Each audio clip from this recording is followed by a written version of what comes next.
guddiga baaritaan ee dalkaasi ruushka ayaa waxa ay faahfaahin ay ka bixiyeen dilka Daria Dugin, gabadha uu dhalay siyaasiga caanka ee ruushka Alexander Dugin, ka oo lagu sifeeyey caqliga weyn ee gacanta ku haya madaxweynaha dalka ruushka Vladimir Putin.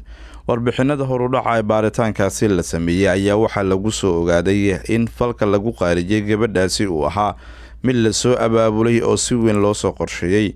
guddiga baaritaankoodii waxaa lagu soo cadeeyey in bam dhinaca dhulka lagu aasay lala bartilmaameysaday gaari ay saarneyd gabadhaasi Daria Dugin, ka oo markii dambe ay u geeriyootay qaraxaasi. kanaalka RT ee afka carabiga ruushka ayaa waxa uu baahiyey baaritaankaasi.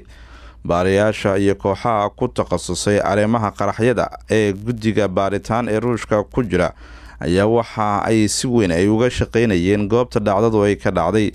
khubarada iyagoo aad u fahamsan qaraxyadaasi ayaa baaritaan waxa ay ku celiyeen gaariga qarxay, ka oo la tilmaamayo in meel gooniya la dhigay kadibna baaritaan toos ay ku sameeyeen.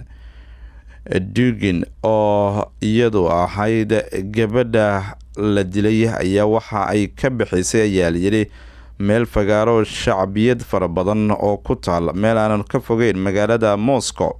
mid ka mid ah dadkii soo abaabulay shirkaasi ayaa waxa uu sheegay in waalidkeedu uu muhiimad gaar ah uu siinayay in gaariga uu la raaco inta uusan qarxin.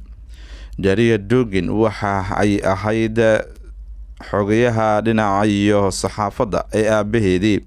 waxaa lagu tilmaami jiray caqliga gacanta ku haya Mr. Putin.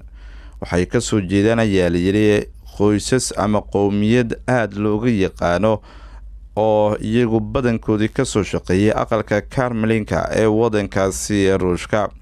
warbixinada warbaahinta Moscow ay baahinayso waxaa ka mid ah in bamka laga helay amaba gabadha la dilay ay iyadu ay ahayd dadkii lagu soo rogay cunaqabateyntii dowladda Britain ay ku soo rogtay dalkaasi ruushka wixii ka dambeeyay duulaankii ruushka ee dalka Ukraine.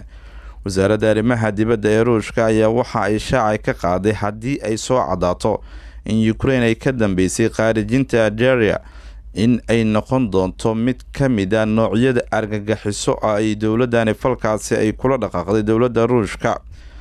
waxaa la tilmaamayaa in aabaheedii filosoofka Alexander Dugin oo 60 jir ah oo isagu saameyn weyn uu ku leeyahay siyaasadda madaxweynaha wadanka ruushka ee Vladimir Putin. waxaana la tilmaamayaa in uu ka mid ah raggii lagala tashtay duulaankii lagu qaaday dalkaasi Ukraine.